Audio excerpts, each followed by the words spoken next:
Hello, algebra scholars, and welcome back. Today we're going to be doing a very important lesson on deriving the quadratic formula. So it's going to be very normal. If you feel the urge to stop, to pause the video, to go back, relook at some steps, I would actually recommend doing that just so you can understand where each of these steps are coming from. But before we get started, I want to explain a little bit why we have something called the quadratic formula. So for quite some time now, we've been solving quadratics and we've been using a number of tools to solve them. We've been using factoring, we've been using graphing, we've been using the square root, and we've been using completing the square. So we have a lot of tools in our algebra tool belt, so to speak. But what do we do when we come across a quadratic that can't be solved with one of those methods? Okay, for instance, if I have a quadratic equation that looks something like this, you could factor it and look for two factors that would multiply to give us negative 14, but combine to give us 9. And I'm just going to think out loud here. I have 1 and 15, I have 3 and 5, and that really is all I have for factors of 15. And no matter what I do with those sets of factors, there's nothing I could do with them to combine to get me this 9. So that's why we have a different method here. The quadratic formula is used for any quadratic. So from this point forward, if you want to graph, you can graph. If you want to factor, you can factor. If you want to use a square root model, you can use a square root model. If you want to complete the square, you can do that. Or this is your one-stop shop here, so to speak, okay? This can be used for any quadratic formula, whether it's factorable or not. Okay, so to get started, we have something called standard form that we know of, and our goal here is to solve for x, which seems easy, but you're going to see that it's going to take multiple steps. And once again, I do urge you to pause the video at any point you don't understand. You can go back, you can rewatch it, but really I want you to understand where it is coming from. Okay, first things, if I'm going to solve, I want to get rid of as many of these variables as possible because I have an A, I have a B, and I have a C. I need to get them out of here because I just want this X variable left. The first most natural thing for me to do right now would be to subtract the constant C. I want to get it out of there. So what I do to one side, I do to the other. I'm just gonna subtract that out of there, okay? And a lot of this is just a lot of rewriting.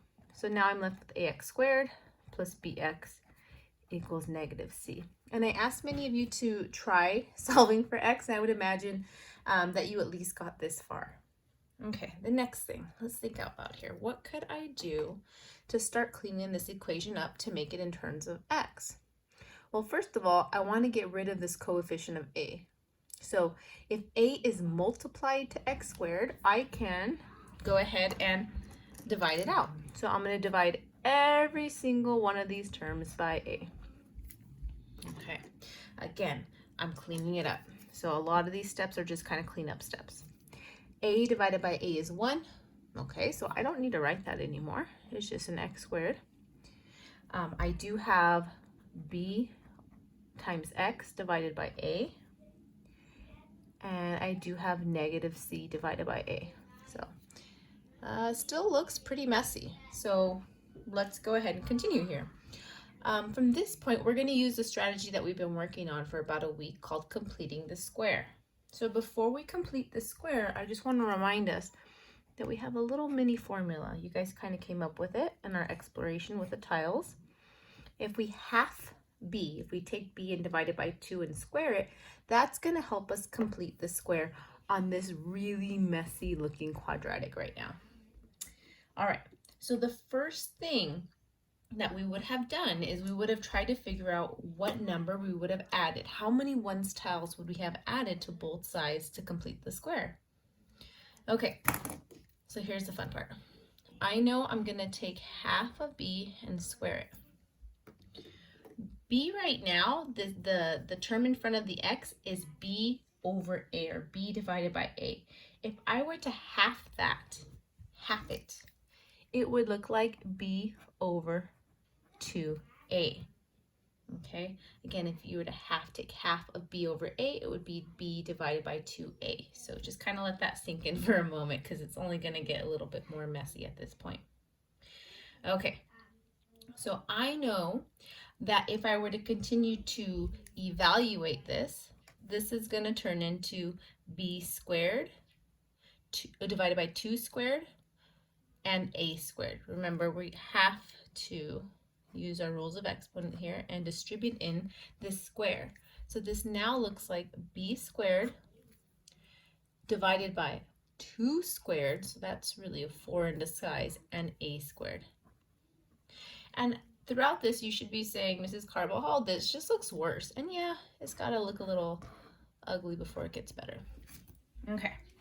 So I know this is very abstract here, but this is how many ones tiles we would be adding to both sides to complete this square. Although right now it looks very abstract. Okay, so this is my little workspace for completing the square. So if I were to complete the square here, I know that I'm gonna go ahead and first of all rewrite all this madness. Okay, and give myself some space to work here. This is what we are going to add to both sides to complete this square, okay? So we know we're going to add b squared over 4a squared, and what I do to one side, I absolutely have to do to the other side. Again, you're probably saying, Mrs. Carbajal, what have you done? This looks significantly worse than what we have started off with. And yes, I would agree with you. It looks pretty terrible right now. All right. Let's go ahead and actually complete the square. So we've prepped ourselves. We've added the certain amount of ones tiles that we're going to add to both sides. But let's go ahead and complete the square. Okay, so we know it's going to be some quantity squared. And I'm working with everything over here on the left-hand side. When we completed the square, if we had something a little easier, let me see if I can bring in a post-it here. If we had something a little easier like x squared plus 6x, so on and so forth, you know that you would half it and square, and then we would add those tiles to both sides, the 9 and the 9, okay? So that's what we're essentially doing here. We're taking that half of b, and remember, half of b was over here in this step right here. This was half of b. Okay, we're not adding this number inside that quantity. We're taking half of b. So that half of b was b over 2a. And again, I will highlight that so you can see that's where our half of b is. This entire quantity, if we were to complete the square on it, this is what it now looks like. Okay, but we do have a job to do. We have to clean up this side over here. All right. So we still have a negative c over a, and we have this b squared over 4ac. So we do want to touch this up here. And if we want to touch it up, just like we would add any fractions, we got to create a common denominator. So it looks like we're going to have to create a common denominator that looks like 4a squared. So think, we already have an a right here. What would we have to multiply a by to make it 4a squared? Okay, I have 1a, so I do know I need to multiply it by 4. So I know we're going to have to multiply this by at least a 4. But if I multiply this by a 4, I get 4a. I want 4a squared. So that means I need another a. Okay? Doing so is going to allow us to get a common denominator. But again, I can't just simply multiply the denominator by 4a. I am also going to have to multiply the numerator by 4a. This is as though we've multiplied this by 1. Okay. So once again, I'm going to clean this up. And this part right here is going to start looking just a little cleaner, not much. So we've done absolutely nothing in that last step to the left. Let's clean this up. This is now going to be negative, because we have that negative on the c. We have a 4, we have an a, we have a c. In the denominator, we have a 4. A times a is a squared. And since I've done nothing to this expression right here, I'm simply going to rewrite it. Okay, I might have lied. It doesn't look any better, but just wait, it will get better. Now that we have this common denominator, we can go ahead and combine them.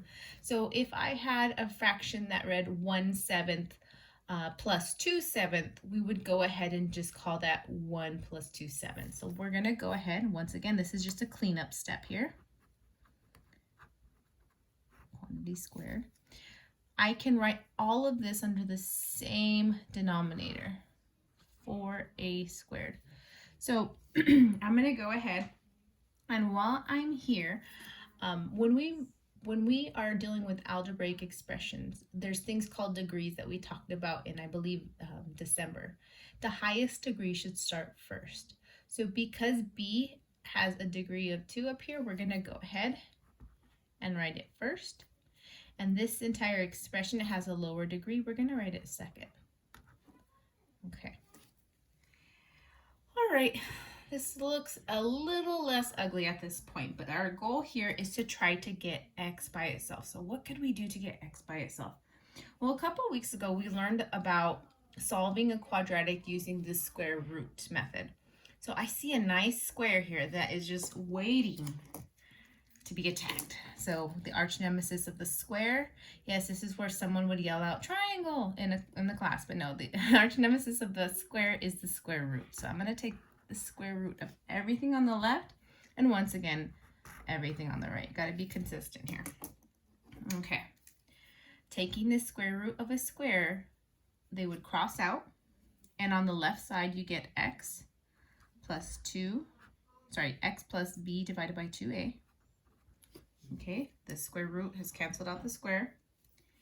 And then if we were to take the square root of this quantity right here, we know that a square root, for instance, if I were to take, I'll go back to my scratch paper, if I were to take the square root of 64, remember this gives us two possible answers. This gives us 8 or -8.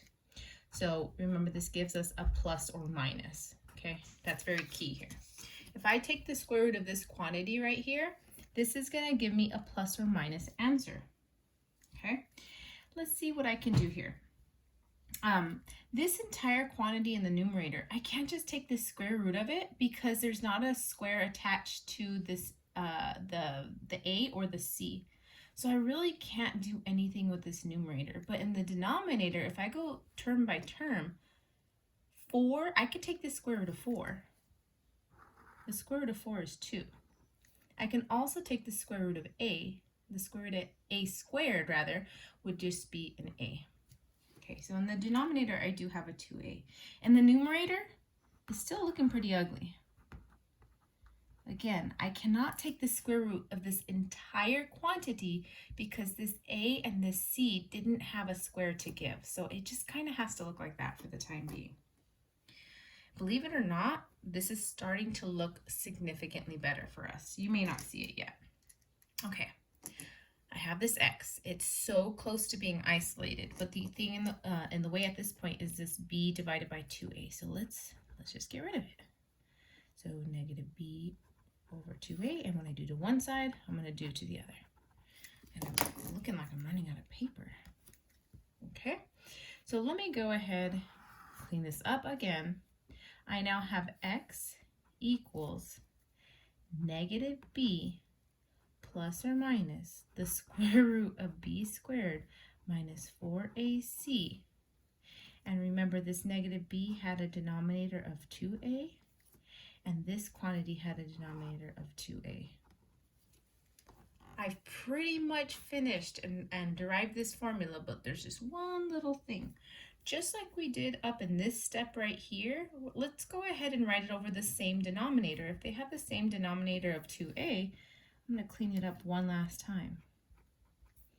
I now have -b plus or minus the square root of b squared minus 4ac, and it's all over 2a. Oh my goodness. You see, we have been working towards this for quite some time. We've just used multiple Math 8 and multiple algebra skills to get us here, but this is it. X equals -b plus or minus the square root of b squared minus 4ac, all divided by 2a.